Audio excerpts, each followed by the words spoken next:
Olá, boa noite a todos. Eu sou a Patrícia Barros, estou sempre aqui com vocês. Hoje a gente começa esse evento sem a professora Sônia, por questões pessoais, mas que já já serão resolvidas. E vamos entrando no Outubro Rosa. Eu queria lembrar, embora no final a gente também traga um pouco disso, que nesse outubro nós estaremos juntos hoje, segunda, dia 4, no dia 18 e no dia 25.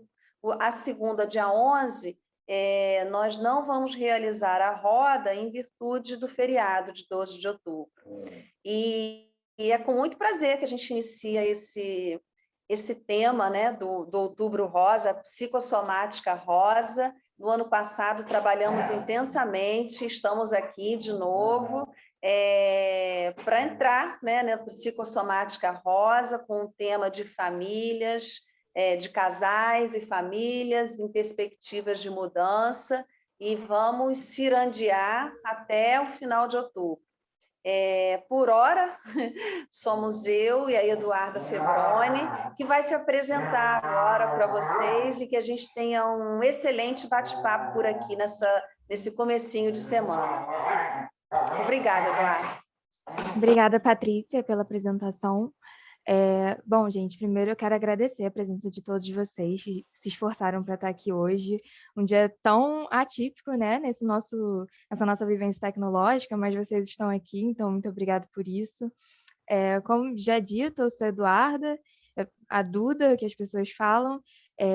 Eu sou estudante de Direito da PUC-Rio, só que a minha presença na roda ela vem desde o ano passado, enquanto eu era ainda uma estudante de ensino médio. Então, está sendo muito interessante voltar aqui na roda sendo estudante da PUC.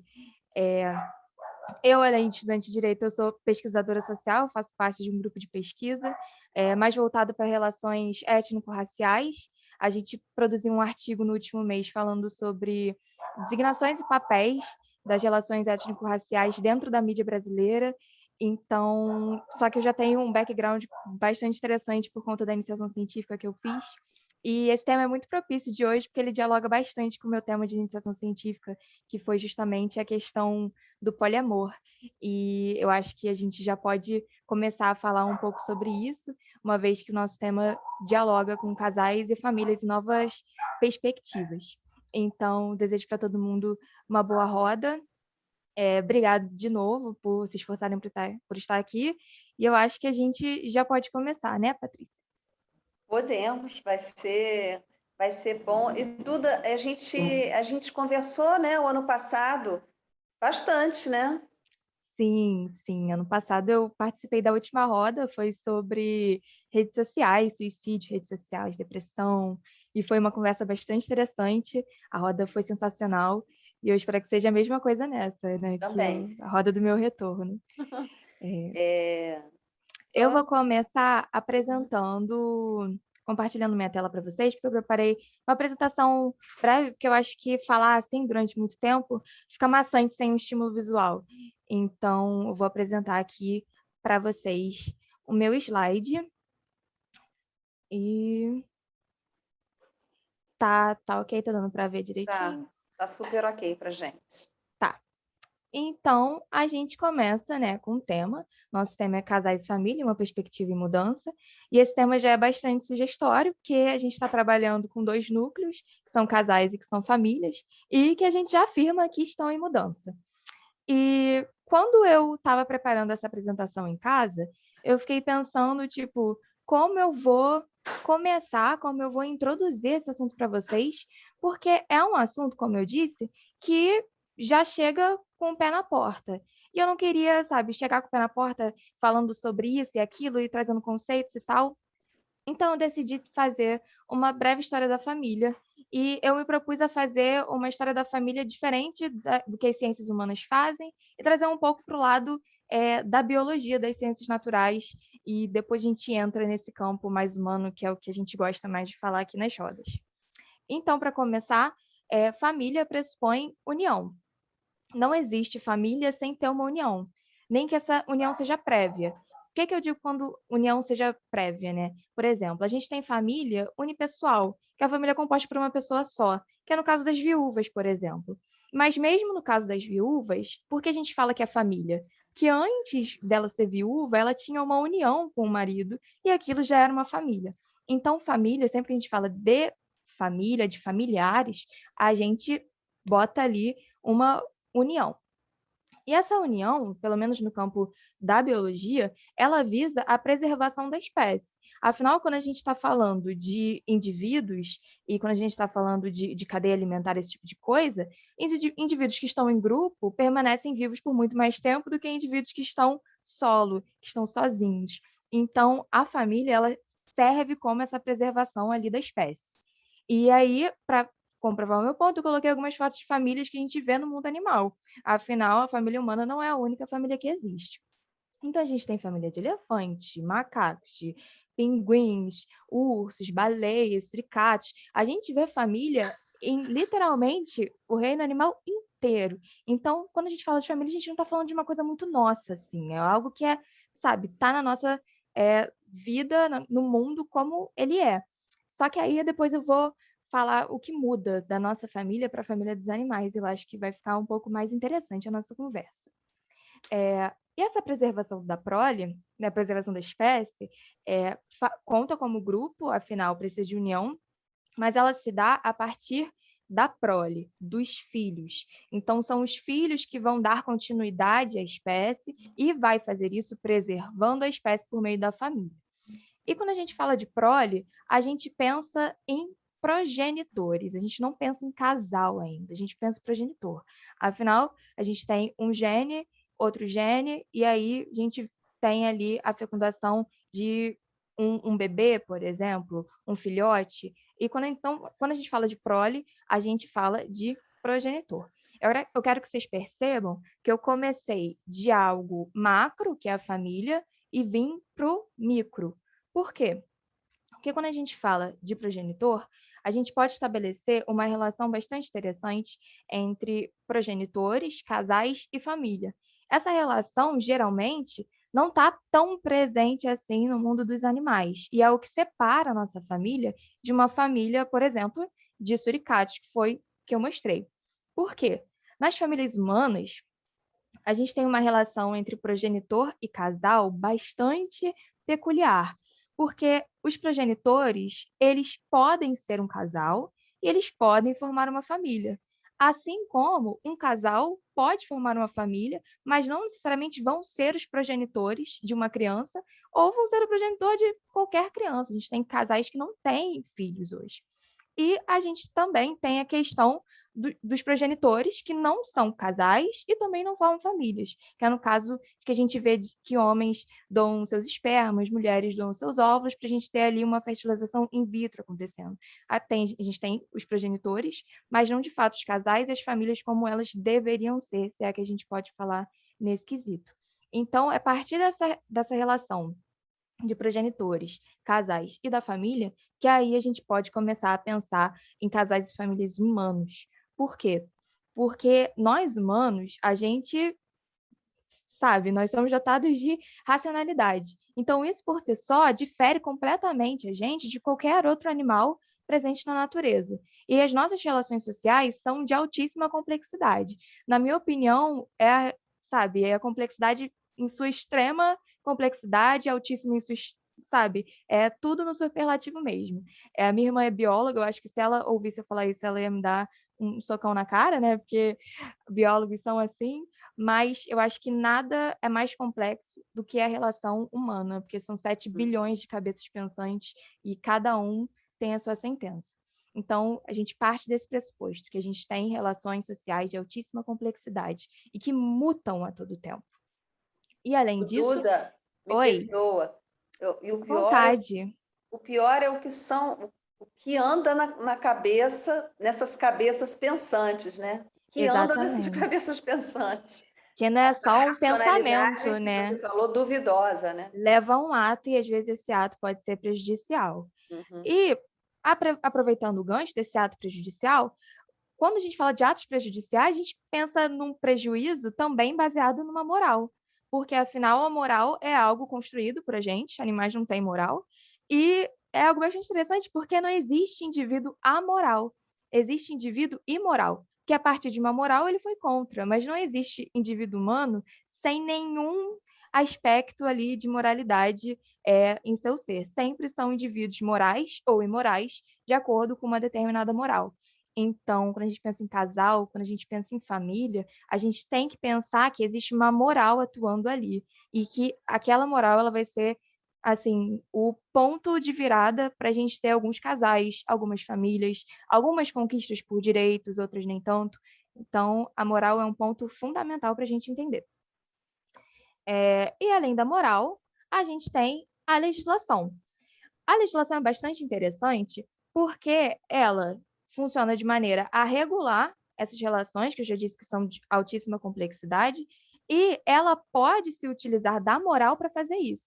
Nem sempre usa, mas quando ela usa certeiro ali, eu acho que a gente vai ver depois. Então, esses 3 pontos que eu acabei de falar, tanto as relações sociais, quanto a presença da moralidade e o aspecto legislativo, eles vão estar em toda a nossa roda, assim, de maneira bem pungente mesmo, porque faz a gente entender o tema um pouco mais... Fica bem mais fácil de entender o tema quando a gente parte desses 3 conceitos. E, para começar, a gente começa do micro. Eu comecei bem lá no começo da nossa apresentação, partindo da família para o casal, e agora eu vou fazer o contrário, eu vou partir do casal para a família. E como o nosso tema é casais e famílias, uma perspectiva de mudança, a gente já parte que os casais estão mudando. E essa mudança se dá pela dissolução de um tradicionalismo aí que existe ou existia. Enfim, a gente vai colocando ali nos tempos verbais a partir do momento que a gente vai pegando alguns conceitos. Porque enquanto alguns estão ficando no passado, outros vigoram. Então, a gente tem, ainda que de maneira parcial, essa dissolução de um tradicionalismo. E aí eu coloquei uma frase que eu acho que muitas pessoas conhecem, né? É do filósofo, economista, sociólogo Karl Marx, que ele parte do ponto de que tudo que era sólido se desmancha no ar e que tudo que era sagrado é profanado. E eu acho que isso fica bem visível no nosso tema, porque quando a gente fala de perspectiva de mudança, principalmente de casal, a gente traz toda uma bagagem vinculada a machismo, à moralidade, ao aspecto legislativo, que o que um dia era sólido, todos esses aspectos se desmancham no ar e o que é sagrado é profanado. Então, eu quis trazer essa frase porque, por mais que o Marx ele use falando sobre o trabalho, dá para a gente usar assim em vários outros temas e eu acho que essa frase é muito versátil e ela ajuda a gente a compreender um tema também. E aí a gente tem a primeira dissolução do tradicionalismo, que é a preferência por uniões estáveis. O que são uniões estáveis, né? A nossa legislação, ela diz que união estável é toda aquela união entre um homem e uma mulher, está escrito isso no Código Civil, só que depois foi estendido a casais homoafetivos e tal. E é uma união com você visando fazer uma família. Então, isso seria união estável. E a partir dessa união estável, que foi instituída, a gente tem, por exemplo, o aumento das uniões estáveis em detrimento dos casamentos civis e religiosos. Então, a gente tem 8% de aumento em união estável e 7% de decréscimo. Então, a gente tem aí uma balança que está começando a mudar ali sua inclinação. Esses dados, eles são do censo de 2010, né? Já está um pouco defasado por conta da pandemia, a gente não teve o censo ano passado, mas eles são do censo de 2010 relativos ao ano de 2000. E em 2010, a gente já tinha o dado de que 1/3 dos relacionamentos brasileiros eram em regime de uniões estáveis. Tanto uniões estáveis, assim, que acontecem no plano dos fatos, né? Tanto uma união estável que é certificada em cartório. Mas 1/3 dos relacionamentos brasileiros já era nesse regime. E a gente tem aí uma perspectiva que se aumente e talvez, eu acho que é muito difícil a gente falar no futuro, mas talvez união estável seja mais preferido do que casamentos até. Mas união estável compõe o nosso primeiro ponto desse título que eu coloquei, que seria a dissolução do tradicionalismo. E aí eu trouxe alguns dados que seria importante a gente falar, Porque quando a gente fala de união estável, as pessoas geralmente elas começam a falar que essa geração não quer mais compromisso, ou que é muito mais fácil ter uma união estável do que um casamento, e que, sabe, as coisas ficaram muito mais flexíveis. Mas eu trouxe esses dados também do censo de 2010, que mostram que a união estável pode estar muito mais ligada a um fator social, econômico, do que a um fator, por exemplo, ligado à moral, que as pessoas não querem mais ter um casamento, não querem ter mais compromisso e tal. E isso se mostra como?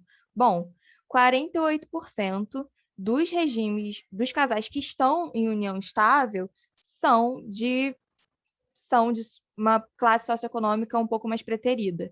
E isso é um número assustadoramente grande. 48% a gente está falando de quase metade. E eu não trouxe o dado completo, mas falava que quanto mais se subia na renda per capita, mais essas uniões estáveis desaparecia para dar lugar ao casamento. Gente, casamento é uma coisa, né? Eu acho que temos pessoas casadas aqui que podem comprovar se casamento é algo muito caro. Tanto casamento no civil quanto a festa de casamento é o que demanda dinheiro. E a união estável, não. Você só paga ali no cartório e você não está casado, mas está quase casado, que a gente pode dizer assim, né? E, além disso, a gente tem o aumento de 14% da procura por registro de uniões estáveis nos cartórios brasileiros durante a pandemia. Isso é um tema, e isso é um dado, no caso, que é bastante interessante da gente dialogar, porque a união estável, quando você tem esse registro de união estável, você pode pedir pensão no INSS. E com tantas mortes que a gente vê nessa pandemia, as pessoas ficam inseguras de, sabe, de ficar sozinho, de ficar sem o cônjuge nesse momento. E aí precisa desse respaldo do cartório para pedir uma pensão, para pedir um auxílio, para ficar mais seguro economicamente. Então, a gente não tem o aumento das uniões estáveis só por conta de uma mudança de costume, né, de uma mudança social de costume, mas a gente também tem esse forte fator ali do ponto socioeconômico e também da pandemia, porque, querendo ou não, as pessoas procuram agora um compromisso que possa respaldar os direitos dela, que não era tão pensado antes do vírus surgir. E, Duda, oi, pode falar, eu posso te interromper em alguns pontos? à vontade. Eu fiquei com vontade de falar muitas coisas, mas a união estável, ela também ela trouxe uma praticidade, o que quer que isso signifique, para esses novos casais, né, que pensam o casamento, a união, compartilhar uma vida, eu acho que de uma nova perspectiva, né? Não propriamente só a perspectiva prática, mas uma perspectiva de uma divisão talvez mais equilibrada, é a palavra que eu estou encontrando agora, porque assim como pensões, também tem os planos de saúde, enfim, alguns benefícios que uma parte, um desses lados do casal, ele pode prover para outra pessoa através de uma união estável, né? Então tem um sentido aí, né, de compartilhar essa vida de uma maneira mais viável, né, mais prática, mais sincera, né, uma necessidade de compartilhar bem interessante aí, né? Bem compartilhar a vida e compartilhar o que é preciso, né? Para a vida pós-moderna, né? Que é o plano, né? Algumas que Sim. nem a maioria da nossa população não tem, mas na contrapartida são coisas que são precisas, né? Para essa vida pós-moderna aí que a gente leva, né? Sim. Compartilhar, sim. Então me lembrei disso, desses outros benefícios, é isso. Lurdinha, você tá mutada, meu bem.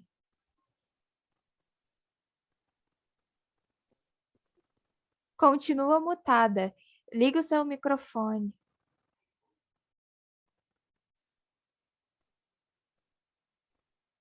A gente não tá te ouvindo. Eu também não estou vendo.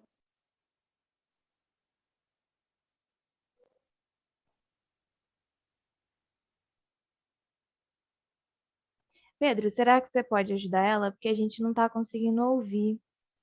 O dela tá desbloqueado aqui.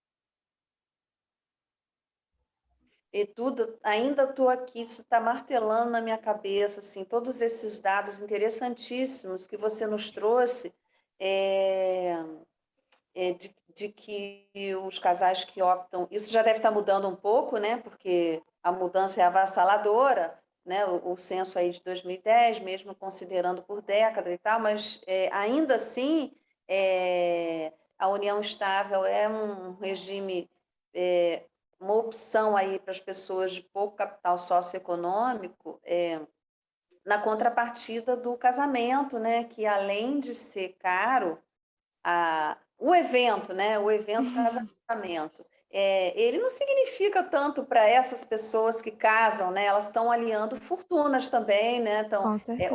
outra conjunção de compartilhar a vida e aí, na perspectiva, compartilhar a vida financeira, né? Projetar filhos e tal, né? O casamento envolve muitas coisas relacionadas a isso. Sim. Traz uma diferença, né? Que modelo, né? Não vou Com falar nada, certeza. não. Só vou falar isso. Que modelo, né? Que modelo. E, de fato, quando você disse que traz bastante praticidade, assim, no compartilhar a vida e na questão financeira também, a gente tem que lembrar que a união estável também é muito mais fácil de ser dissolvida. Dissolvida. E isso, eu acho que leva a gente para o próximo ponto, que é a possibilidade do divórcio. União estável, como eu disse, é bem mais fácil de você desfazer uma união estável, e um casamento nem tanto assim, quando a gente pensa na história. Para vocês terem uma ideia, o divórcio ele foi instituído no Brasil em 1977. Então, por exemplo, a minha mãe nasceu em 1978. Então, a gente tem a idade de uma pessoa ali que, sabe, é o tempo que existe o divórcio. Antes não podia o divórcio. E a gente tem dados que a gente tem mais de 140 mil divórcios por ano. E como eu disse, esse número é do censo de 2010. Então, a gente pode ter aí para o censo que vai acontecer no ano que vem um aumento exponencial no número de divórcios, porque a gente está vendo isso acontecer. A gente está vendo cada vez mais os casais se apartarem. E isso pode ser por vários motivos. Eu acho que a gente pode fazer a roda rodar por esses motivos daqui a pouco, mas a gente percebe que divórcio é algo que está aumentando. E só para vocês terem uma ideia, o divórcio, quando ele surgiu em 1977, você podia se divorciar só uma vez. Então, você casou, não quer mais, divorciou uma vez. Se você casou e não quer mais duas vezes, aí, minha filha, tu não pode, tu vai ter que ficar agarrada com teu marido. E isso só mudou depois, quando a gente veio com a Constituição Cidadã e esse tipo de coisa. E o divórcio, ele tem passado por uma facilitação, assim, quando a gente fala da pessoa pedir um divórcio tem sido facilitado. E isso também pode explicar um pouco do porquê, né, que o divórcio subiu, o número dos divórcios. Mas a gente também pode citar, por exemplo, o avanço do movimento feminista, porque eu acho que ninguém vai pensar assim, mas tem muita gente que pensa que o movimento feminista ele está estragando a família popular brasileira, está estragando o tradicionalismo, e a gente só vê que o feminismo ele está repaginando a forma como a mulher se olha e como a mulher é vista pela sociedade. Então, quando a gente tem o avanço do movimento feminista, a gente tem a inserção das mulheres no mercado. Óbvio que aqui a gente está falando de um recorte racial branco, porque enquanto as mulheres brancas estavam lutando para trabalhar, as negras já estavam trabalhando há anos e anos. Eu acho que a gente precisa falar sobre isso.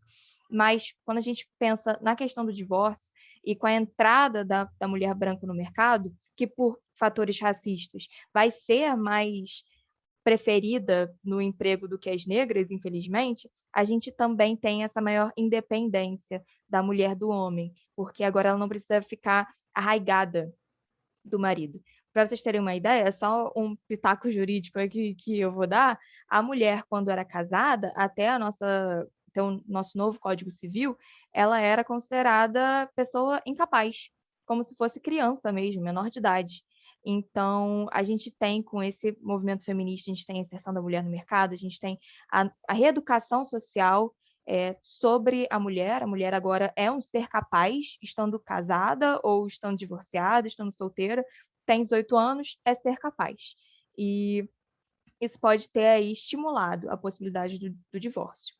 E como eu já dei uma palhinha antes, a gente tem o progresso legislativo, como eu disse, o divórcio só surgiu em 1977, mas ele vem passado por facilitações ao longo do tempo. Por exemplo, antes, para você se divorciar, você precisava entrar com um advogado ou com um defensor num juizado e pedir o seu divórcio.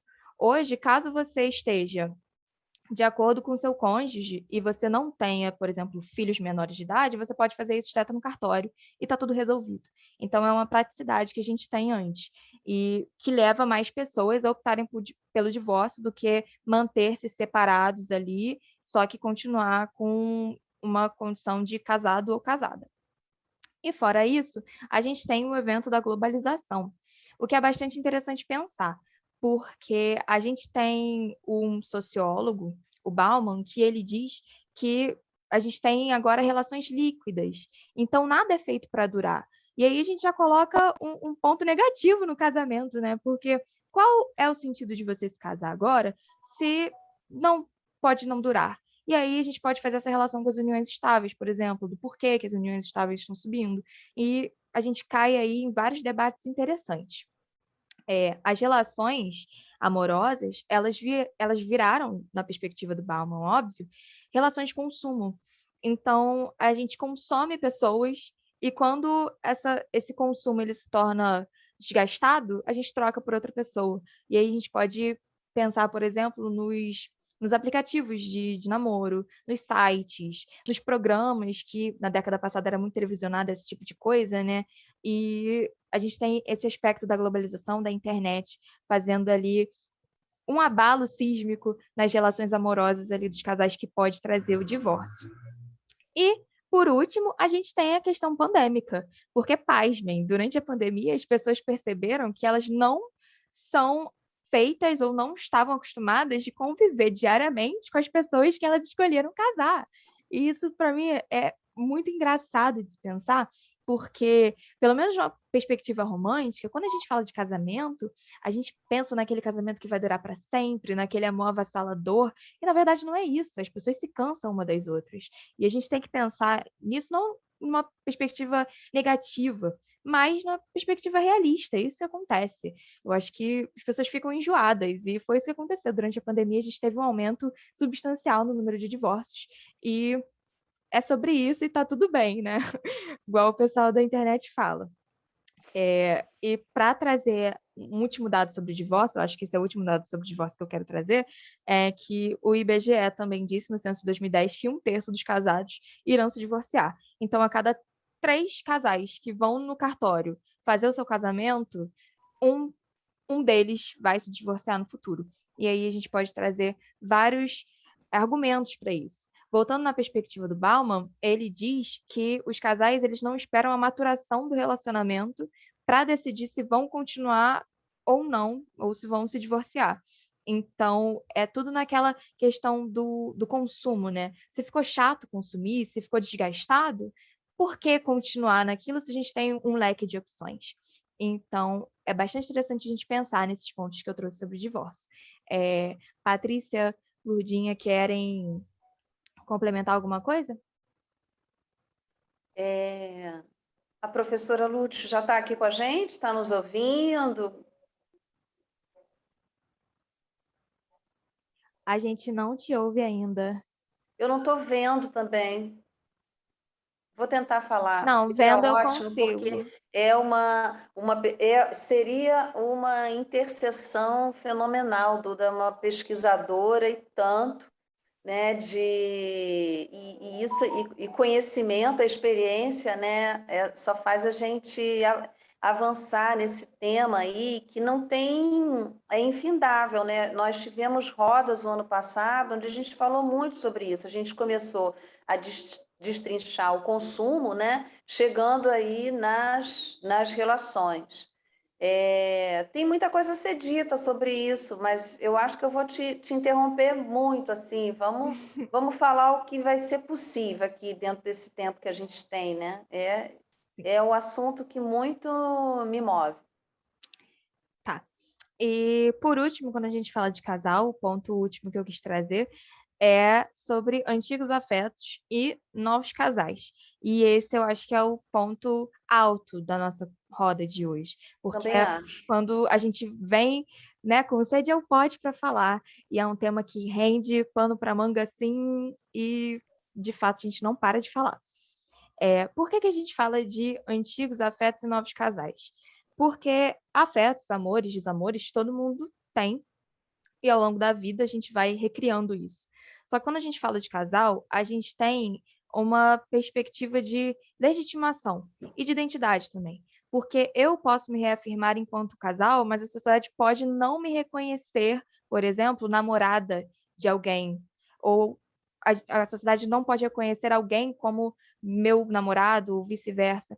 Então, quando a gente fala de casal, a gente pensa numa dupla afirmação, tanto da pessoa que está no casal, quanto daquelas pessoas que estão ao redor do casal. A gente pode pensar, por exemplo, acho que uma situação que é muito próxima, de famílias que são contra o namoro de alguém ou o casamento de alguém. Então, a gente tem ali um casal que se afirma em si, só que não consegue ser afirmado pela sociedade. E isso tem alguns problemas.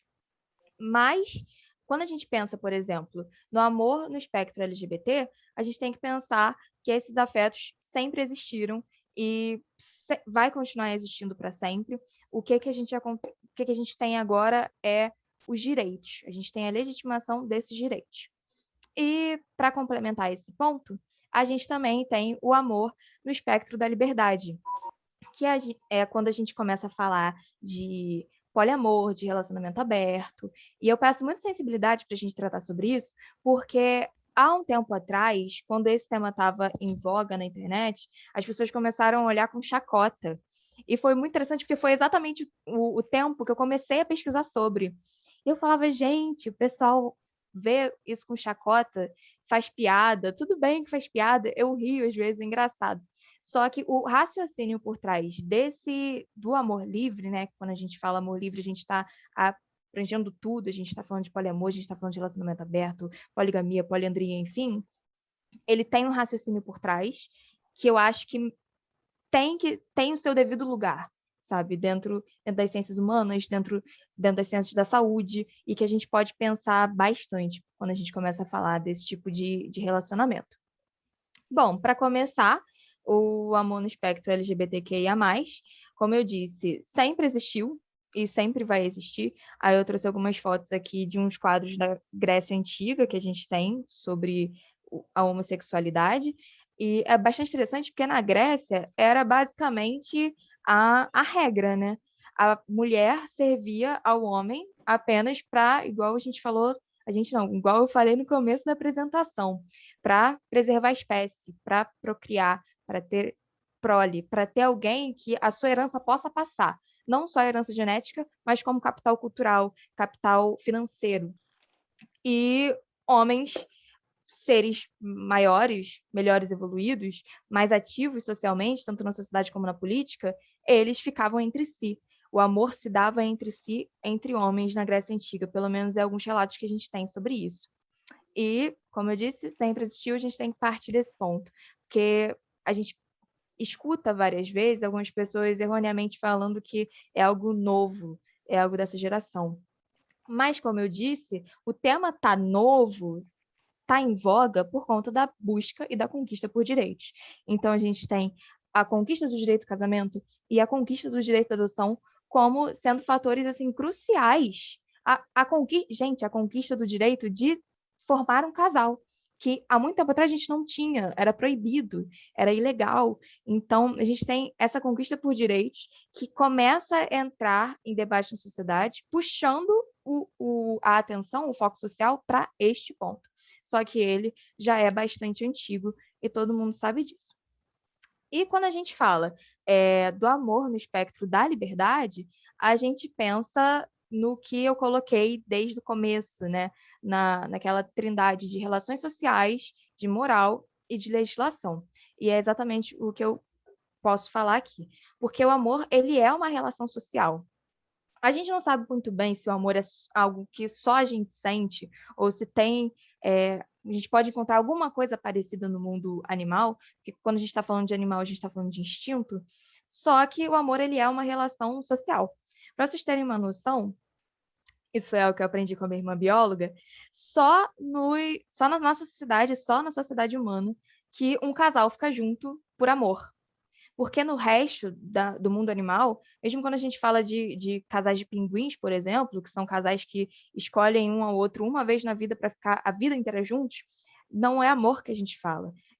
Eles fazem isso principalmente por causa do filhote, da prole, para cuidar daquele filhote. Então a gente não sabe se tem ali, se rola, sabe, uma química. Não, a gente não sabe disso.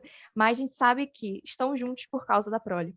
E no nosso caso, não é assim. A gente fica junto se a gente estiver disposto a ficar junto. E isso é bastante interessante. E também a gente dialoga isso com a moral. Eu trouxe uma cena, assim, eu acho que é um dos meus filmes favoritos, está no meu top 3 favoritos, filmes nacionais, que é o Auto da Compadecida, que é quando o Padre João diz que o casamento é uma invenção de Deus e o João Grilo fala que o diabo acrescentou o chifre. E quando a gente fala de amor no espectro da liberdade, vem essa questão, né? Essa insegurança do chifre em voga. Fica. Porque a gente fala assim, fulano tá no relacionamento aberto, fulano aceitou ser corno agora, é isso que está acontecendo. Então a gente tem esse debate da moral, que adultério é um pecado para a Bíblia. E a gente tem, sabe, esse fantasma rodando a gente de que a gente precisa de exclusividade para ter um amor legítimo, para ter um amor verdadeiro. E às vezes, para algumas pessoas, pode ser assim, a exclusividade é algo importantíssimo, que ela não abre mão e que ela só vai se sentir amada de verdade com a exclusividade, mas para outras já não é bastante assim. Consegue lidar muito bem com o amor nessa perspectiva do pluralismo. E a gente tem, no outro plano, a legislação, que só confirma o quê? Uma moral religiosa e faz com que essa exclusividade seja perpetuada no âmbito jurídico e no âmbito social também. Aí eu trouxe para vocês perceberem essa legitimação da lei, que seria presente em 1 Coríntios 7, 21, que por conta, presente aí mais uma vez a questão da moral. Por causa da imoralidade, cada um deve ter a sua esposa e cada mulher o seu próprio marido. Então, a gente institui aí uma unidade, 1 para 1, não 1 para 2, nem 3 para 3, não, é 1 para 1. A gente tem essa proporção única em 1 Coríntios. E a gente tem o artigo 1521 do nosso Código Civil, principalmente o inciso 4º, que a gente diz que pessoas casadas não podem se casar. Então, basicamente se você é casado, você não pode casar de novo. Você tem que desfazer esse casamento por meio de um divórcio para poder se casar. Então, quando a gente fala de amor no espectro da liberdade, a gente tem que pensar sobre isso, sobre a legitimação de outros tipos de amores também dentro da legislação, porque essa legislação ela existe para proteger quem? Sabe, são questões que a gente levanta em cima da nossa própria lei. O que está em pauta quando a gente pensa, por exemplo, numa regulamentação de um trisal, por exemplo? Porque são coisas que acontecem na sociedade. A gente já vive isso. A gente já vive casais com relacionamento aberto, a gente já vive trisais, a gente já vive relações poliamorísticas, né, que não necessariamente são em 3, mas são em vários, e que não necessariamente um namora com o outro. Então, a gente tem um mundo de relações acontecendo, mas a gente não tem essa legitimação na legislação.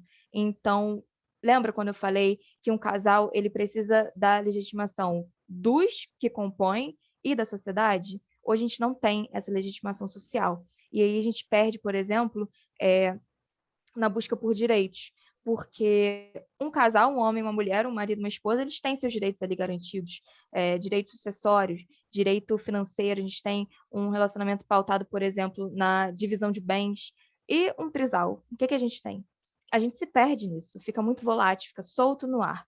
Então, é legal quando a gente para pensar nas consequências, sabe, desse fato social que acontece, que é o amor livre já é um fato social, e essa disparidade quando a gente pensa no Código Civil, por exemplo. E foi basicamente o que eu falei. A relação aberta, o poliamor, a poligamia, são coisas diferentes, mas dentro do espectro do amor livre. O relacionamento aberto, basicamente, só para contextualizar, caso alguém não saiba, é quando a gente tem um casal, só que a gente tem... É um relacionamento não monogâmico, é bastante importante de frisar isso, é um relacionamento não monogâmico, em essência, só que a gente tem uma monogamia sentimental, que aí é quando a gente fala também da exclusividade, que eu coloquei. Essa exclusividade, ela não necessariamente é sexual, mas ela é uma exclusividade sentimental.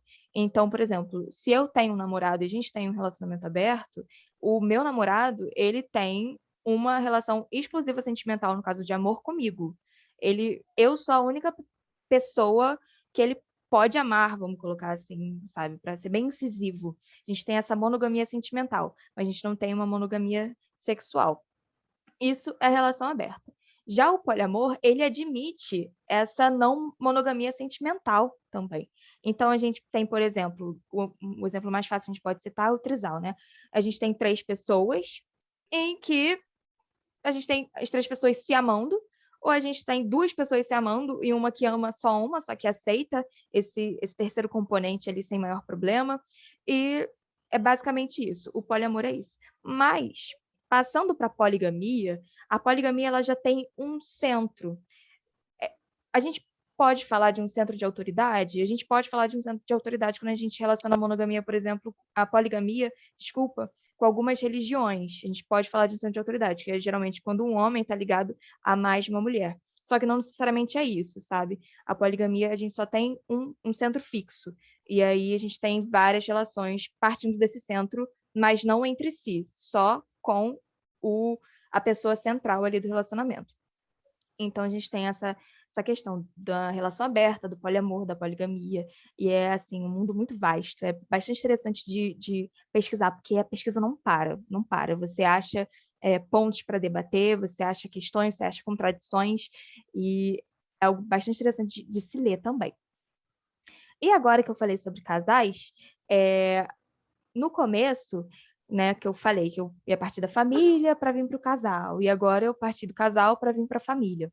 Eu queria saber, eu vou colocar no chat, depois eu vou parar de apresentar e colocar no chat, o que vem na cabeça de vocês quando a gente pensa em mudança de família. Porque quando a gente fala de mudança de casal, a gente já pressupõe uma mudança na família. E isso é certo. Se tem mudança no casal, vai ter mudança na família. E aí eu trouxe só para, sabe, só para incitar o pensamento em vocês que família, a etimologia da família é grega e é relativa aos escravos da casa. Isso é incrível de se pensar, porque hoje a gente usa família como nosso porto seguro, mas na Grécia surgiu como conjunto de escravos da casa. E esse conjunto de escravos da casa era ligado a um poder pater, um poder do pai. Então a gente tem os escravos da casa ligados a um paterno ali. E hoje a gente tem vários tipos de família, continua o nome, família, mas será que a gente pode falar na mudança, por exemplo, de uma dinâmica, quando a gente pensa em machismo, quando a gente pensa em patriarcalismo? E aí eu vou parar a apresentação aqui para a gente começar a debater um pouco mais sobre isso e vou lançar o link para vocês no chat para a gente fazer o nosso mapa de palavras e depois eu volto apresentando o que vocês colocaram no mapa e aí a gente pode conversar um pouco todo mundo junto. Mas basicamente é isso que eu queria falar por hora.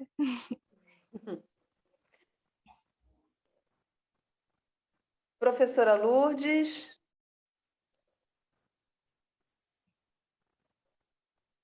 Nós não estamos te ouvindo.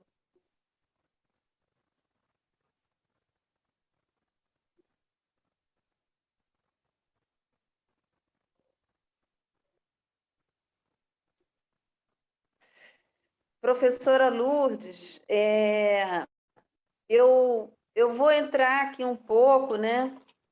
E a qualquer hora, a qualquer momento que o som retornar, por favor, nos interrompa, porque, como eu disse, assim, é bastante importante ter você aqui com a gente hoje nesse tema, né? Duda, excelente pesquisa. Vamos aguardar aí como é que você vai ter as respostas, né, desse mapa aí. A gente termina com isso. Assim, tem muito a dizer nada que interrompa a sua pesquisa, mas no sentido assim de como a gente pensar isso subjetivamente, né? Então, assim, usar novos recursos aí da sua dessa pesquisa e dessa observação, né? Mais que uma pesquisa, né? Uhum. Observação do que anda acontecendo. Eu vejo muito que parece que ela existiu já desde os né? Mas, na verdade, a instituição família, de uma certa forma, quando a gente pensa em dados históricos, ela até é recente, né? Uhum. E aí, eu aqui não havia pensado nisso, mas, assim, numa viagem aqui, entendo que que existe, que esse modelo, né?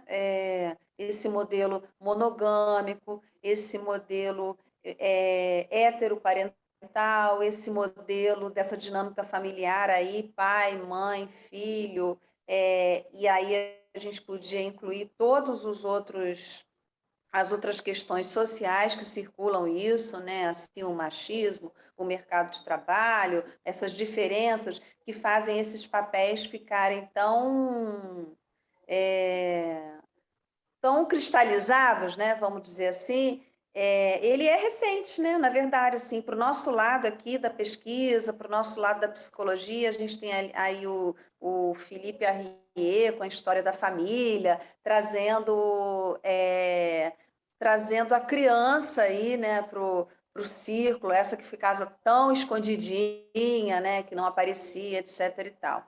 Só que em virtude da pós-modernidade e de várias circunstâncias que eu acho que a gente vai encontrar, a pesquisa é boa nesse sentido, né? Assim, cada dos 7 milhões lá que você falou, né, de alta complexidade, né? Cada um pensa de uma maneira, né? E aí a gente vai recortando essas pesquisas. Então, eu não diria, eu estudiosa nisso, em saber como a evolução da dinâmica familiar acontece, né? Durante os séculos, durante as décadas, elas estão vindo cada vez mais galopante, até pelo efeito da tecnologia, é óbvio, a gente já tratou disso em várias rodas, mas nesse sentido, assim, é claro que existe uma... aqui eu tenho bastante cuidado com as palavras, né, mas não me entendam mal, assim, uma decadência desse modelo, né? Por quê? Você trouxe o mapa disso para a gente, né? O que anda acontecendo, né? Legislação, relações sociais, tecnologia, um modelo que deixou de se sustentar por algum motivo, né? Esse modelo monogâmico, esse modelo heteroparental, e a gente vê novas circunstâncias. Só que tem uma passagem difícil para isso, né? Porque existe ainda uma supervalorização dessa família. Veja que quando eu uso esse termo assim, não tem um viés moral, né? Uhum. Tem é que ainda, vamos dizer assim, uma parte dessa sociedade ainda só sabe sobre isso. Então, a gente vê se você concorda comigo, assim, a gente vê experiências de movimentos, de religiões, de escolas, né? Outros núcleos aí, não só a família, mas a escola, a igreja, né? Outros núcleos sociais que ainda têm grande importância na nossa sociedade, é, uma, uma reafirmação desses conceitos, né? E acaba que eu vejo que agora, nesse momento, após a pandemia, se é que se pode dizer isso, né? Porque a gente está em plena pandemia ainda, mas após esses tempos aí, no desenvolver desses tempos, como que vai estar essa divisão, né? Então, um mundo de relações que não quer esse modelo, não quer esse modelo, não é isso, assim, não se identifica com esse modelo, né? Que começa lá desde, né, do casamento, dos papéis, desses papéis aí cadenciados dessa forma, para passar para um modelo mais livre, um modelo de autonomia, né? De liberdade, de poder viver, né? Com liberdade, com autonomia, com pessoas com as quais se identifica, num círculo, né? Com pessoas com as quais se identifica.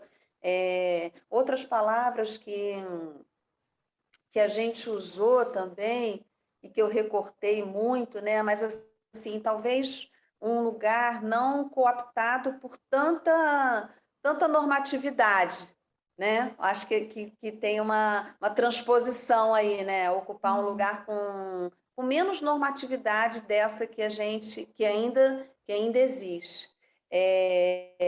E aí, eu acho que a contribuição maior, talvez, que eu possa oferecer tem relação, sim, com a psicanálise, com a subjetividade, né? Com pensar essas questões. E quando você falou de casal, né? Eu me remeti muito aqui, né? Nas leituras antes da roda, sobre a parentalidade, né? Que é um conceito que vem sendo trabalhado há muito tempo. Eu acho que há muito tempo, porque aí a gente tem autores como vários autores, né? Elizabeth Roudinesco, lá desde 2000, 2001, 2002, já vinha falando sobre isso, que não é só a maternidade nem a paternidade, é a parentalidade. Casa aí para alguma dessas circunstâncias. Eu acho, Duda, que eu estou me sentindo agora aqui nessa roda, depois de tudo que você trouxe para a gente, estou me sentindo até meio careta, assim, porque existe muito mais do que isso, né? Eu pensei, né, na minha cabecinha aqui, eu pensei em trazer essa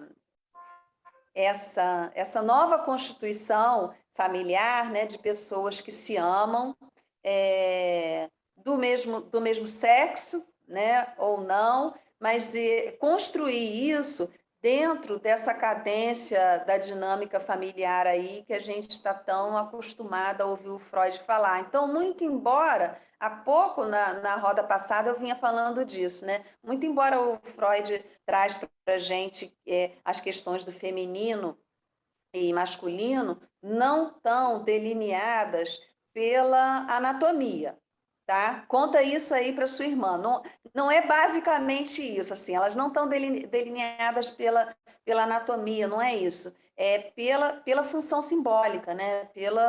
Por atravessar, né?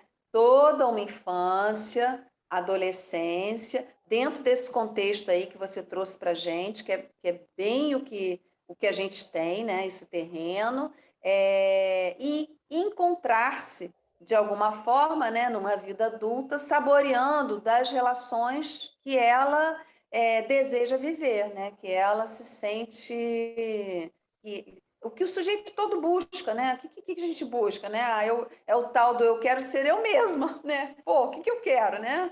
O que a gente mais quer é isso, né? Eu quero ser eu mesmo. Que os nossos filhos querem, né? Que a gente não se intrometa, que eles façam as escolhas dele. Então, no campo das relações que você trouxe, eu acho que isso também. Em algum outro momento, a gente pode até pensar, como você trouxe a legislação, e durante muitos anos eu transitei pelo campo da psicologia jurídica, o quanto isso é importante. Eu senti vontade de te interromper lá um pouco, também me remetendo a isso, a questão da adoção também, o quanto essas leis não mudaram, né? Como os casais, né, do mesmo sexo também adotam, óbvio, né?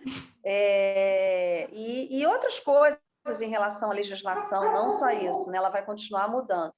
E aí eu pensei em trazer isso, assim, como essa afetividade se encontra, como a gente consegue pensar isso, assim, o Freud dá uma pista, né, de que realmente, né, o masculino e o feminino não é só a nossa anatomia que vai dizer sobre isso, mas, ao mesmo tempo, ele traz aí o complexo de Édipo e outras tretas, além do complexo de Édipo também, onde fica muito desenhado, né, essa função, que também não é propriamente um pai ou uma mãe, mas a função de um pai, né, a função de uma mãe. A gente tem a psicologia aí da maternagem, não é bem esse termo, tá? Mas assim, com essa mãe aí ocupando um papel de excelência, vamos dizer assim, com esse bebê, a amamentação, o holding, a ligação simbólica e quase uma simbiose ali do bebê com a mãe e tal. Então, a psicanálise já vem pensando, como eu disse, né? Tem autores que falaram coisas preciosas já lá desde 2001, 2002, então tem quase 20 anos atrás. Mas ela, como a cadência é forte, né? É veloz, ela vai ter que seguir pensando nisso, né? Me distrair aqui com esse gatinho lindo, eu adoro esses bichinhos aparecendo aí nos webinários e nos atendimentos. Fofo demais. Enfim, então, como pensar isso, né? Esses papéis tão determinados, né? Um papel do feminino, vamos dizer assim, um papel do masculino, para a gente pensar a parentalidade de outra ordem. Então, o que a gente tem hoje, né? É que é um caminho psíquico do sujeito longo a se percorrer, no sentido de que essa criança, Duda, que nasce nesse seio aí, né, num trisal, num casal homossexual, num casal, em todas essas sequências que você trouxe para a gente, né, que envolve afeto, envolve liberdade, envolve amor, essa criança vai precisar que esses papéis sejam nomeados, né? Então, fica para trás, eu penso que você me ajudou muito a pensar nisso, assim, eu acho que fica para trás uma ordem normativa, né? E a própria psicanálise ajudou a gente a pensar, porque tem aí, muita coisa para ser dita, mas tem aí na formação da criança, por que a criança... Ah, Patrícia, por que a criança precisa desses papéis, né? Ela precisa para se separar. Por quê? Porque, olha aí, a biologia, né? Porque, como você disse lá, a primeira coisa que você colocou, né? Os animais e nós. Os animais, os adoráveis animais, maravilhosos animais, que são diferentes, porque a gente tem o significante que você me trouxe também, que eu nunca mais vou esquecer, que é o alta complexidade. Então, assim, nesse sentido, né, essas crianças, desses novos relacionamentos, eu acho essa palavra, esse termo super careta, falar assim, novos relacionamentos. Não é só isso, que a gente está falando de desenvolvimento mesmo, né, de relações, de desenvolvimento, de um mundo em transformação. Mas, ainda assim, nessa diferença, né, nós, sujeitos do inconsciente, para os animais, nós precisamos de nos separar, né, de quem dá suporte a gente, né, suporte parental, suporte de vida. A gente vai precisar, em algum momento, do apoio, do estar junto, e essa criança, em algum momento, precisa se separar, precisa desejar, precisa se desenvolver psiquicamente, né? Porque no começo é só pulsão, né? Então, eu imagino que esses papéis aí e essas escolhas precisarão ser nomeados, né? Precisarão ter seus papéis simbólicos aí dentro dessas famílias, que envolve escolhas, que envolve a responsabilidade pelas crianças, a responsabilidade por si mesmo também, é claro, e sobretudo, assim, alguma coisa provavelmente vai ser ultrapassada, né, de alguma forma. Então, a gente vê na sociedade, assim, que esses movimentos Uma coisa também que eu tenho observado, assim, que é provável, falando com cautela, assim, é provável que nem todos tenham encontrado ainda seus lugares, porque eu acho que o que a gente vê é uma afirmação, às vezes, né? Uma afirmação a questão do transgênero também, que dá margem na psicanálise para a gente pensar justamente por isso, né, que o Freud disse, né, que o feminino e o masculino não está na anatomia.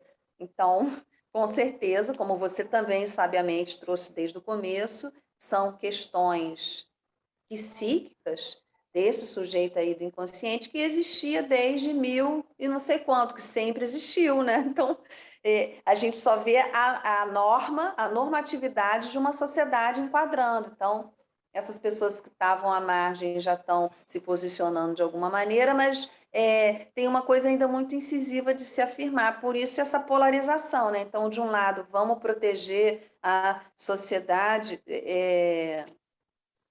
Deus acima de tudo, não sei o que, acima de tudo, e de um outro lado, uma afirmação também muito incisiva, se na verdade a gente está falando de papéis, né? De um papel subjetivo em relação à vida, de escolha, e isso requer limite, requer respeito ao outro, requer trabalhar condições, né, para se viver na liberdade, porque a liberdade também tem seu preço, né? Lógico, qualquer coisa tem seu preço, né? Mas, bom, é isso, assim, vamos... O que você me diz? Você levantou várias, É, várias questões, e, assim, muito interessantes tudo que você trouxe. Para começar, que eu me lembro, você falou dos movimentos, né, da movimentação social, uma movimentação social contra tudo isso. E isso me levou que, quando eu estava fazendo o slide, eu me deparei com um relato da primeira mulher divorciada no Brasil, e ela disse que a sociedade, o divórcio já estava em discussão há anos, só que a sociedade não aceitava o fato de um divórcio, não aceitava um casamento assim se desmanchando, era inaceitável. E hoje, como a gente vê, o divórcio está em alta. E isso passa por anomias e processos de anomias e processos de tornar algo canônico também, que é algo que, se eu não me engano, é o Michel Maffezoli que fala, não tenho certeza, mas a gente tem esse processo do que um dia era anômico se torna canônico na sociedade. Então, só que o divórcio ele está muito naturalizado para a gente hoje em dia, né? E as relações homossexuais, homoafetivas, também até um certo ponto que a gente pode falar, óbvio que a gente tem muita violência, a gente tem ainda muito que correr atrás, só que até um certo ponto a isso que eu gente não quis deixar para consegue. trás, né? A gente tem muito, muito, muito, muito, muito, muito, Sim, muito. sim. Uma das, desculpa interromper, mas assim, talvez pensando aqui assim, eu vou falar que isso eu acho que pode ajudar, assim, uma das razões é que a norma, né, casar, eu citei esse refrão aí, né, Deus acima de tudo, a minha família, as famílias heteroparentais e tal. Então, assim, essa norma, né, é, ela sustenta, vamos dizer assim, uma inteligibilidade de quem eu sou, né, do meu futuro, do futuro dos meus filhos, do que eu quero para os meus filhos, de quem eu me identifico. Então, por um certo lado, a gente compreende que realmente deve ser muito complicado abrir mão disso, né? Então, Uhum. essas pessoas se juntam, estão mais identificadas, estão mais. Tem relação com isso que eu falei da nomeação, né? Então, quando eu não consigo nomear qual é a minha função, quem eu sou, tal, as coisas se tornam mais difíceis. E aí, pela norma, né? Pela normatividade, né? Vamos usar essa palavra, é mais. é, as pessoas não querem abrir mão dessa normatividade, né? Porque o que torna ela é como ela se entende dentro do mundo, né? Elas não querem abrir mão disso. sim, a gente tem uma preferência pessoal em cima de uma preferência coletiva, o que acaba dificultando muito mais as coisas. A típica frase que algumas pessoas repetem de que se o meu filho vê um casal homoafetivo na rua, como eu vou explicar isso para ele? Ué, você vai explicar que é um casal homoafetivo de mãos dadas pela rua, sabe? Qualquer juízo de valor além disso, no momento, não é necessário. E a gente também, e voltando ao ponto que eu estava falando, né, que a gente vê um avanço ali de direito, que tem muito a ser conquistado, só que a gente ainda vê um avanço para esse tipo de casal, mas que no momento é impensado quando a gente fala de relações em que o amor ele é livre. É como se a gente estivesse voltando ali para o debate de 1977 com o divórcio ser algo inaceitável. A gente tem agora esses casais novos, né, como você bem pontuou, Patrícia, sendo visto como algo inaceitável. E como é que a gente faz isso no âmbito jurídico? Como é que a gente Mal resolve esse pontuei, conflito? eu não gostei desse termo que eu falei, não. Mal pontuei. Mas foi útil, mas foi útil. É isso que importa. Então a gente tem sabe, essas coisas que estão muito ainda inflamadas no seio da sociedade, que a gente precisa conversar com bastante cautela, com bastante entendimento, para as pessoas entenderem que não é uma questão de ser imoral, sabe, de ir contra a moral, porque a nossa moral e a nossa lei também, ela é baseada numa moral patriarcal judaico-cristã. E, gente, a gente vive num Brasil e a gente vive num estado laico, né, primeiramente, e que as morais são diferentes. Então, a minha moral baseada em X vai ser diferente da moral de outra pessoa baseada em Y. E a gente precisa tentar encaixar tudo isso dentro do âmbito jurídico para a gente conseguir uma sociedade um pouco mais consciente, nem que seja de maneira coercitiva. Então, a gente vai forçar a sociedade a entender que isso aqui, ponto, acabou. Que é o que a gente está vendo, por exemplo, que a gente viu no caso do divórcio. A gente fez com que a sociedade aceitasse o divórcio como algo, sabe, que existe e que agora é possível de se ter. Então, a gente passa por isso também.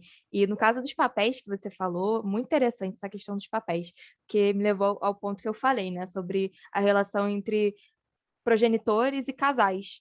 Que hoje a gente tem casais que não são progenitores, e a gente tem progenitores que também não são casais. E como é que a gente faz, né? Como é que a gente balança isso? A gente tem mães solos, a gente tem pais solos, não só pela imposição da vida, por exemplo, que a gente tem mulheres que são deixadas com os filhos, mas a gente também tem por escolha, mulheres que escolhem ser mães solos, porque não se veem casadas com homem, ou não se veem casadas em qualquer sentido. E a gente tem bastante a discutir. Eu acho que a Lurdinha conseguiu Isso. ativar o som. Agora a gente está te ouvindo. Ah, que bom. Nossa, está dando uma interferência. Tá. Eu acho que eu entrei pelo celular agora, então Você talvez tem consiga que tirar o som do seu notebook, se você está do falando pelo seu celular. notebook, para não dar o... Porque tem duas Lurdinhas para gente agora. Isso. Pronto, acho que agora resolveu. Sim, Opa, sim. Resolveu. Bom, então, boa noite para boa vocês. Estava noite. tentando dar uma boa noite para a Duda, para a Patrícia, Boa para a noite. Amanda, para o Pedro e para todos que estão nos acompanhando e não dava muito certo. Então, eu anotei alguma coisa, né? Mas quando a Patrícia fala que ela se sentiu careta aí, bota caretice para mim, então, né? Nada. Não, não. Muita caretice. Mas eu gostaria de colocar assim, a importância da participação de vocês duas, porque são olhares diferentes, são olhares muito diferentes a partir da própria formação. Então, enquanto a Duda coloca mais o olhar sociológico, o olhar mais das ciências sociais, a Patrícia coloca mais o olhar no indivíduo. Não é? A Patrícia se preocupou mais, me parece, não sei se estou interpretando corretamente, mais o interior familiar. né? Mais os papéis, então, as funções, e as funções diante de uma prole, não é? Falar como a Duda falou nos diferentes tipos de casais, e aí a gente tem que pensar que os diferentes tipos de casais promovem diferentes encontros familiares, diferentes relações parentais, como disse a Patrícia, mas eu procuro verificar a questão família, independente dessa composição hétero ou homo, ou monogâmica ou não, eu coloco mais a questão da família como um grupo, como um núcleo que convive e que tem as suas responsabilidades compartilhadas. É a responsabilidade afetiva, é a responsabilidade financeira, é a responsabilidade de convivência social. Então, eu gosto de verificar a família dessa forma, como esse grupo que convive, que tem papéis sociais diferentes e papéis familiares diferentes, não é? Então, quando a Duda fala na questão da dissolução do casamento tradicional, e o que eu iria colocar naquele momento, é que, na verdade, quando você coloca lado a lado o casamento formal, né, oficial, e a união estável, o casamento implica em todo um ritual que precisa ser prestado principalmente para os outros, principalmente para quem está observando. E em torno desse ritual, hoje, na nossa sociedade consumista, se criou uma verdadeira fábrica. É uma fábrica. Quer dizer, não são mais decisões dos pais dos noivos, dos próprios noivos, daquele grupo, daquele casal homo ou hétero que está prestes a consagrar essa sua união, pelo menos enquanto ela dure, mas há uma fábrica por trás disto. Há toda uma fábrica, há as grandes feiras de casamentos, né? Então, acho que isto também oferece algumas dificuldades, né? Algumas dificuldades.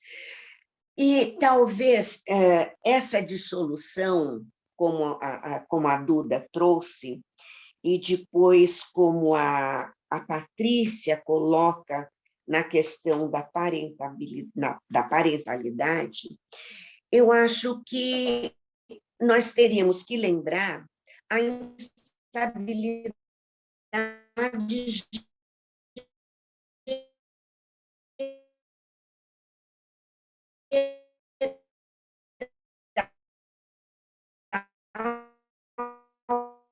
da nossa sociedade.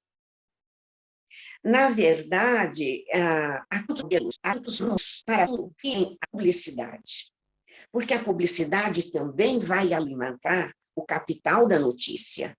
E aí estas notícias, então, pipocam pela nossa sociedade nas suas mais diferentes maneiras. Depois, independente de falar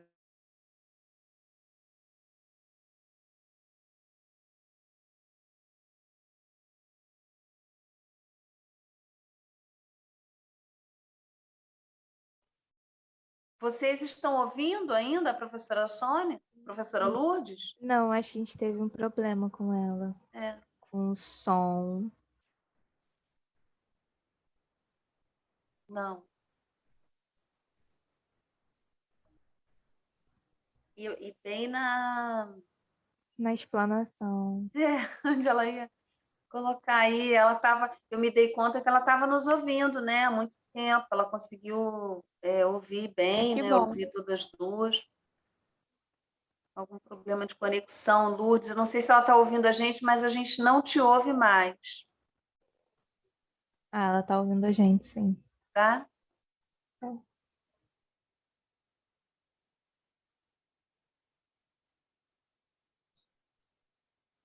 Acho que é só o tempo dela entrar de novo com o celular.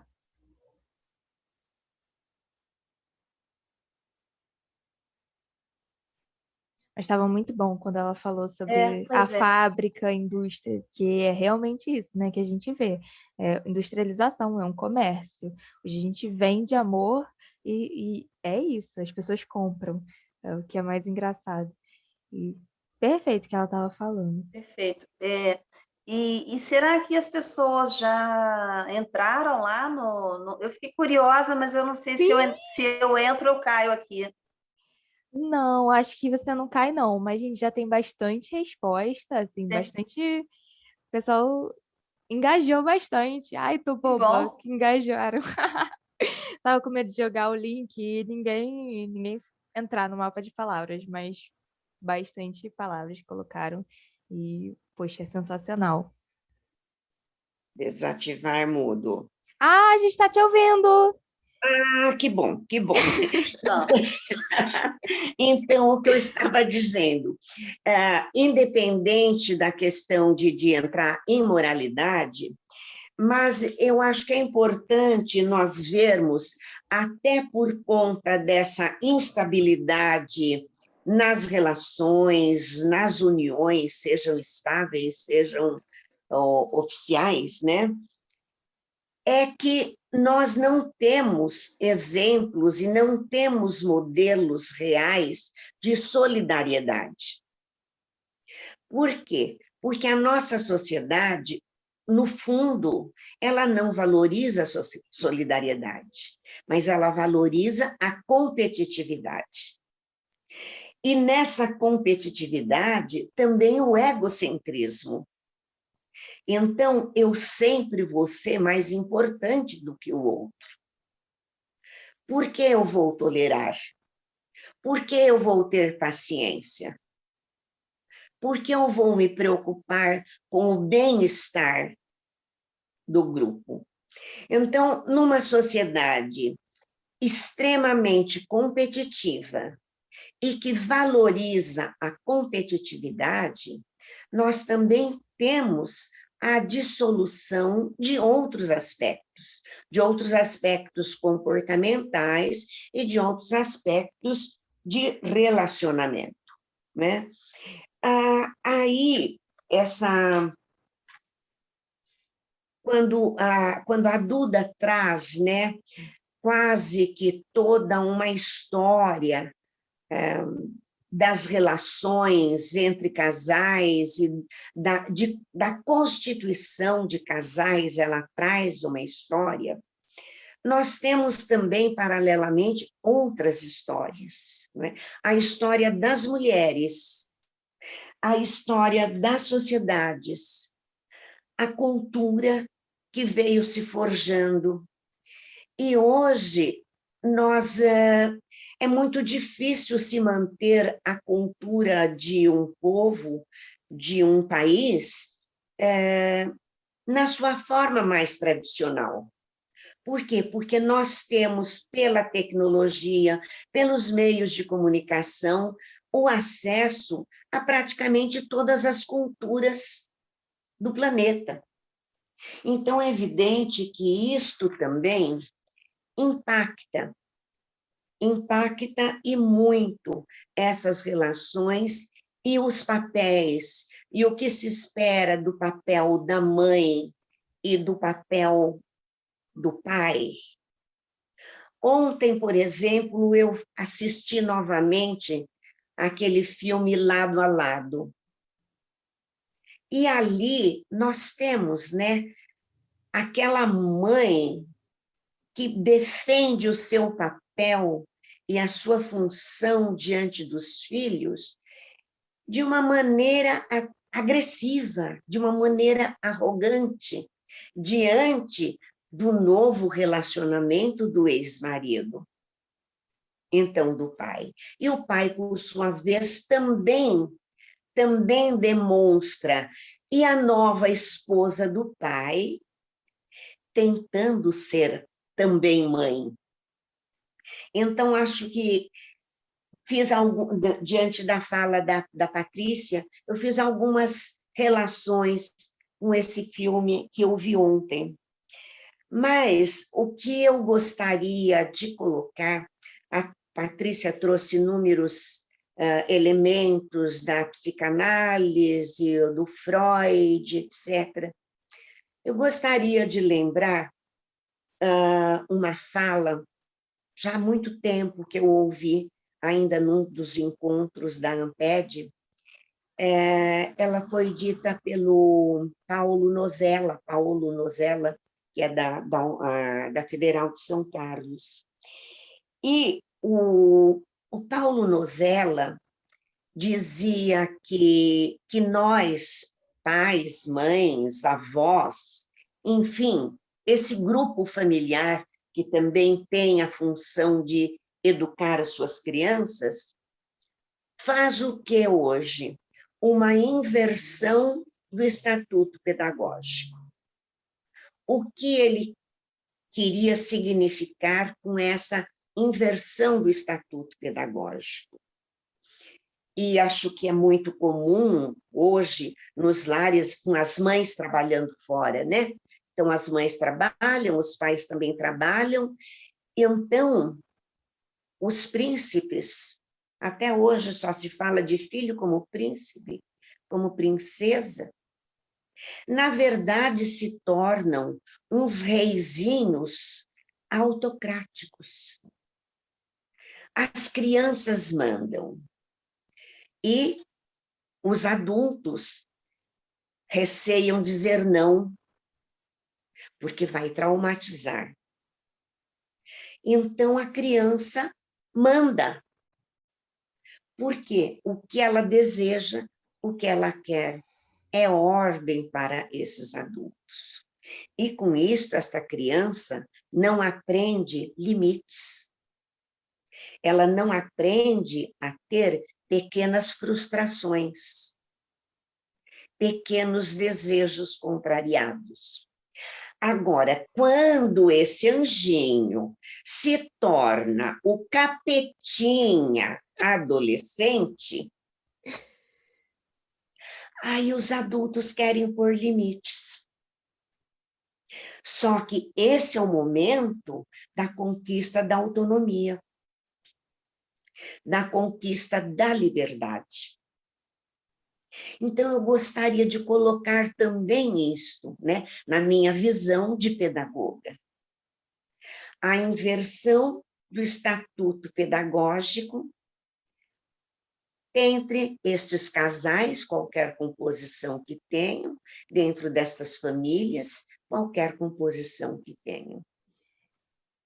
Porque me parece que, independente desta formação, e independente de muitos dos costumes, dos comportamentos dissolvidos, nós ainda temos obrigação diante das crianças. E então, talvez a gente possa também pensar uma mudança na família, pensando uma revisão deste estatuto pedagógico familiar. É isso que eu gostaria de comentar.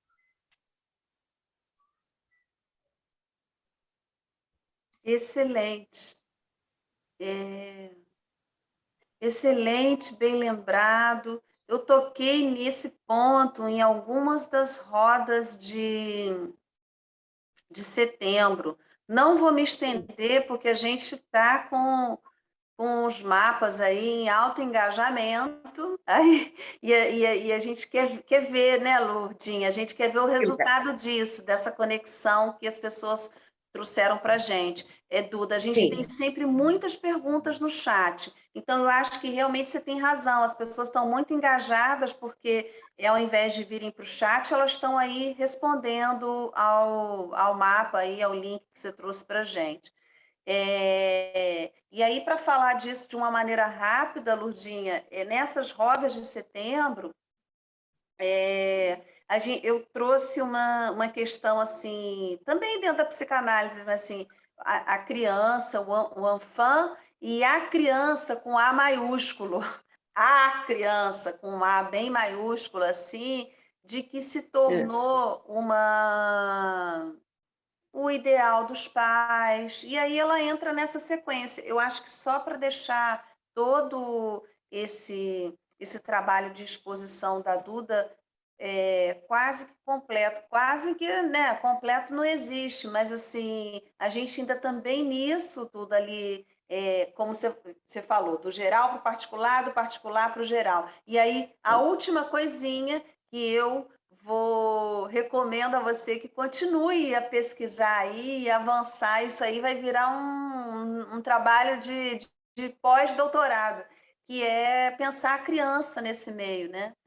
O que a gente observa é que realmente esse serzinho aí virou o ideal dos pais, né? E aí entra esse narcisismo perdido aí dos pais, e a criança hoje em dia é muito idealizada, né? Foge muito aí de todos os traumas e os dramas aí que o Freud colocou para gente, que essa criança, né, vai passar até se tornar um adulto, dono das suas escolhas, dono da sua autonomia pessoal, que foi o termo que a gente usou para caramba aqui, né, para pensar as novas relações, e já eu estou falando novas relações de novo, para a gente pensar as escolhas, né? A gente trouxe aí o que a gente acredita que move, você falou aí do afeto, do amor e da autonomia pessoal, acho que é isso que move também, né? Você fazer novas escolhas, enfrentar, não estar dentro de uma norma, né? Enfrentar estar a partir dessa norma. Vamos pensar lá na primeira mulher a se separar, né? Lá em 1900, o que ela não, que escolha, né? Bacana poder enfrentar isso. E realmente a professora Lurdinha lembrou bem, né? E a criança nesse papel? E a infância, né? A quem interessa? A quem interessa a infância? A gente tem um caminho aí bem nítido que nos aponta isso em relação à infância, em relação à criança, em relação ao espetáculo, né, que virou o nascimento de uma criança, o descobrir se é do sexo feminino ou masculino, e por aí vai. Mas eu tô curiosa lá em relação ao engajamento do nosso público de hoje. Sim, vamos ver, vamos ver. Eu vou apresentar aqui a tela para vocês e esse é o momento da gente chamar, de fato, né, os nossos ouvintes para participarem da roda. E, gente, ficou muito bom, estou muito orgulhosa, sabe? Aí, apresentei. Então, a pergunta era o que vem na sua cabeça quando falamos de mudanças familiares? E a gente teve uma gama de respostas, assim, Que bacana! incríveis. Bastante gente colocando bastante coisa. Então, a gente tem pluralidade, liberdade, legitimidade, homens e homens, mãe solteira, traumas de divórcio, modernidade, preconceito. E a gente, nossa, eu gostei muito desse mapa. Agora eu queria chamar, tipo, as pessoas que participaram do mapa, ajudaram a escrever o mapa, para fazer suas considerações sobre a palavra que colocou, ou instigar um questionamento, uma dúvida. Gente, fica à vontade, esse momento agora é de vocês e vamos, sabe, dialogar, porque uma conversa de três é boa, só que uma conversa de mais de gente, principalmente que tem mais de 30 pessoas na sala, fica ainda mais enriquecedor. Isso aí. Eu estou lendo aqui, né? Convidar essas pessoas, tantas coisas, né? Aprendizado, diversidade, desafio, coragem, diálogo, princípios, adoção, respeito, autonomia, saúde, afeto, preconceito, autoconhecimento. Nossa, muito bom o mapa, ficou muito bom mesmo, gostei bastante. E aí, gente, quem se aventura a ligar o microfone, dar uma palavrinha pra gente?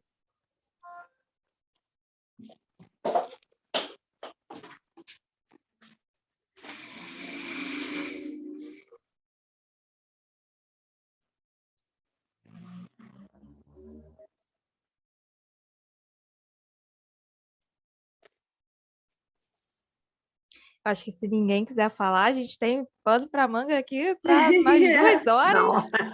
Eu acho melhor Sim. alguém interceder e falar alguma coisa, senão a gente vai ficar falando por mais 2 horas aqui sobre cada palavra que vocês colocaram.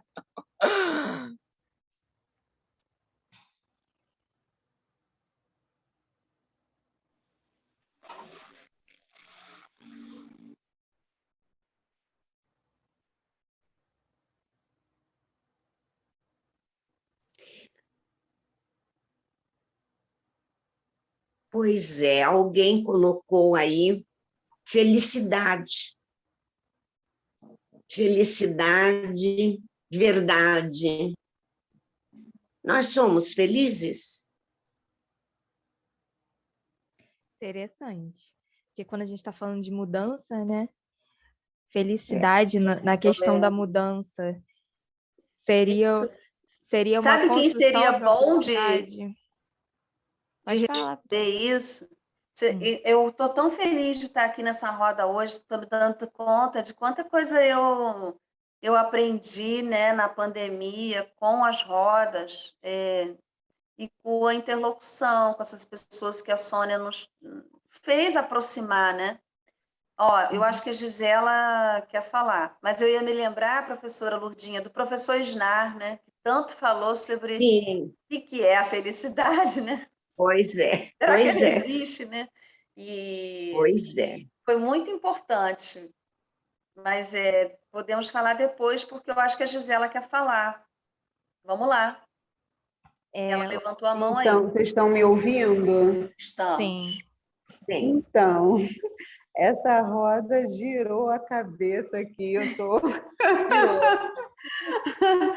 Mas, assim, uma coisa assim que eu acho interessante, que eu estou levando da roda, é que o princípio ele não muda. Apesar da gente estar...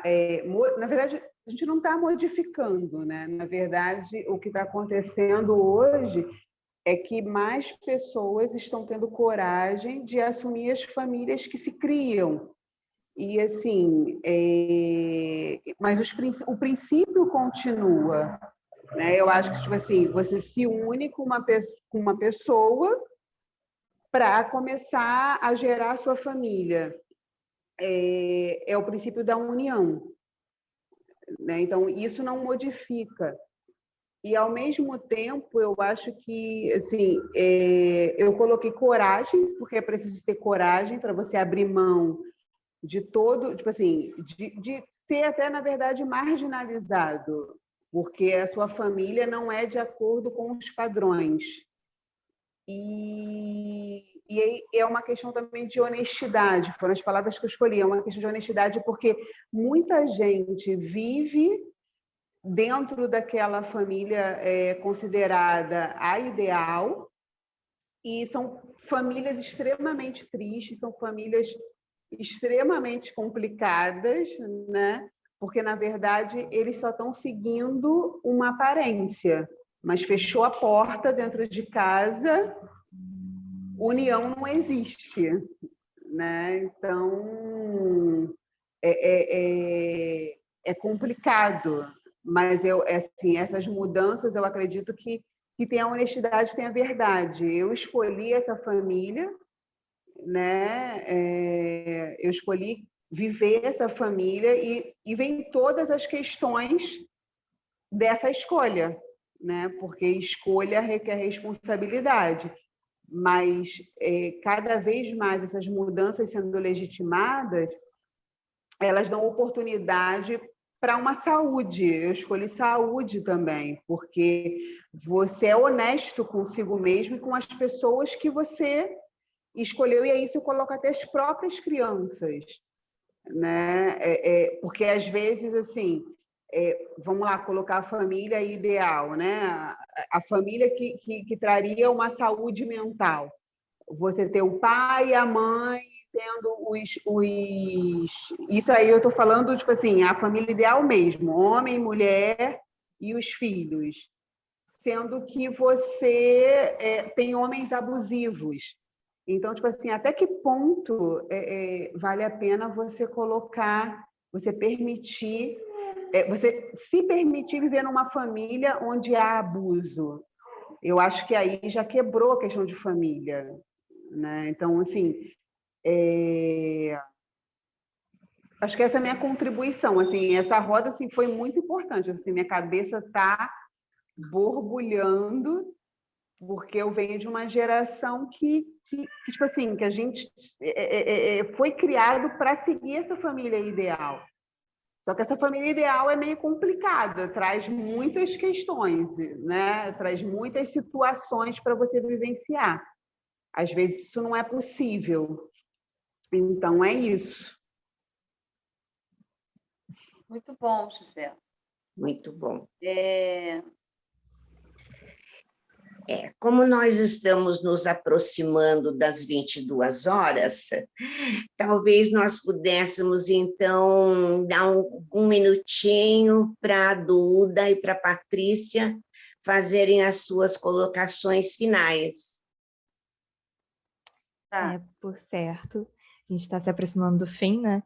Gente, a roda foi incrível, eu gostei muito da contribuição da Gisela. Muito obrigada, Gisela, por você não ter só falado, mas você ter encadeado o seu pensamento. Muito bom a sua linha de raciocínio.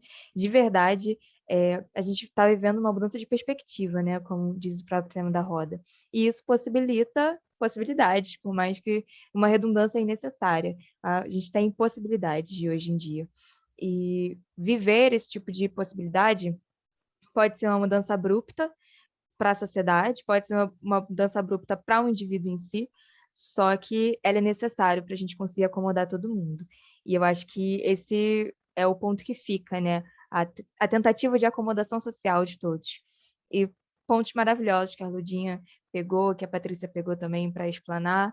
E estou muito grata de fazer essa roda com vocês hoje, gostei demais. E é isso, assim, só agradecer mesmo. Patrícia? Bom, eu não queria fechar, né? Porque realmente, como disse a Gisela, deu um giro, né, na cabeça. Duda me ensina a fazer isso aí, porque agora todas as rodas eu quero botar para quebrar aí, trazendo algumas enquetes para o pessoal participar dessa maneira. Vou te Mas mandar o link. a gente tinha ficado com a palavra, né, da felicidade, né? Somos felizes. Deve ser difícil, né? Esse troço aí deve ser difícil, mas coisas que ficaram para mim daqui é que a questão da autonomia pessoal, a questão da liberdade, né? Então, estar um pouco mais próximo, né, da felicidade, eu acho que tem relação com a liberdade. Uma coisa também para colocar, dentre muitas que estão me passando aqui na cabeça, que não é uma... Eu não me senti no objetivo de impor uma polaridade, né? Famílias tradicionais, famílias modernas, e se vê que eu fiquei meio desconfortável com trazer novas relações.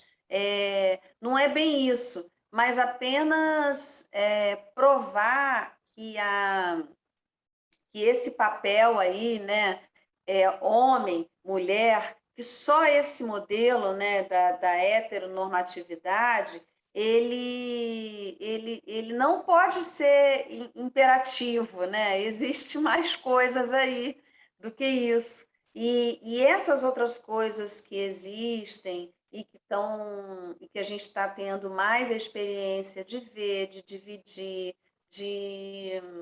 testemunhar lutas, né, por direitos, vamos dizer assim, testemunhar lutas pelos direitos como psicóloga, né, como profissional, como profissional, sobretudo, né, esse testemunho, estar junto, né, nessas lutas, eu acho que isso significa que se relacionar, buscar a felicidade, se juntar, compartilhar, ter filhos ou não, tem relação com viver a vida de uma forma criativa, né? Como eu falei lá. E essas nomeações, como elas ficam, né?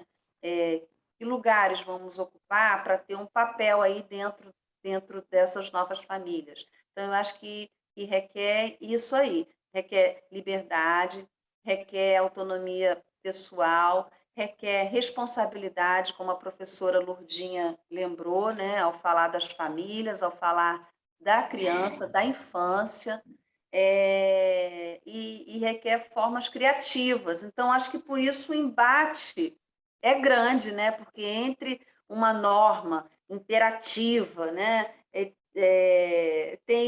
a gente ainda tem um embate grande com isso. Então, não polarizar tanto, mas existe, né, para ter criatividade, a gente precisa de liberdade, né, de estar nos espaços sociais, né, nas escolas, e todos os lugares. Então, acho que é um pouco por aí, digamos assim. Eu acho que quando a Patrícia fala, acho que realmente não é polarização que nós precisamos, né? Polarização nós já estamos vendo demais. E alguém colocou ali no mapa educação respeitosa. Eu acho que é extremamente importante, né? O respeito entre todos nós, o respeito às diferentes ideias, porque também alguém colocou verdade. Se eu pretendo impor meu pensamento como verdade, como a verdade única e possível, eu estou negando a autonomia para o outro, eu estou negando o respeito às suas ideias, eu estou negando o respeito à diversidade, à multiplicidade de aspectos, né? É um lugar comum, muito simples, mas é um pouco isso. Todo ponto de vista é a vista de um ponto, né? Então, nós temos pontos diferentes de olhar, nós temos pontos diferentes. E acho que a nossa grande amiga e querida Sônia, né, é muito feliz ao colocar, né, essa possibilidade de diálogo com pessoas de origens diferentes, de vivências diferentes, de formações diferentes, não é? Se nós formos pensar na nossa formação, na nossa vivência, até nos nossos anos vividos, né? Gerações diferentes, né, Lurdinha? Gerações diferentes. E isso que eu queria dizer, eu me sinto, assim, extremamente honrada em poder estar aqui minimamente com vocês, contribuir um mínimo, porque realmente só a Sônia para me tirar do Tem mais uma ostracismo. pessoa que gostaria de falar, eu não sei se dá tempo. Dá tempo, um Mariana. minutinho. Mariana, dá tempo, um minutinho, sim. Mariana? Pode dizer, Mariana. Está sem som? Oi. Oi, não. Oi, pode falar, Mariana. Eu coloquei a educação respeitosa porque eu acredito muito no diálogo, né? E eu acredito que através do diálogo a gente pode conversar sobre tudo e chegar a qualquer... mesmo que as opiniões sejam diferentes, né? Quando a gente sabe como conversar com as pessoas, eu acredito que é possível chegar a um denominador comum ou não, mas tudo a partir do respeito.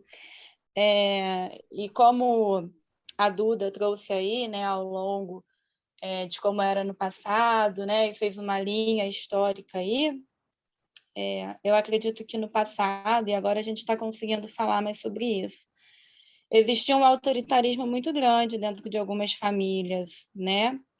E essa educação desrespeitosa, eu acredito que traz muita infelicidade para as relações, sejam elas de marido e mulher, pai e filho, e eu acredito no diálogo, seja em qualquer relação. Então, por isso que eu escrevi sobre a educação respeitosa, né?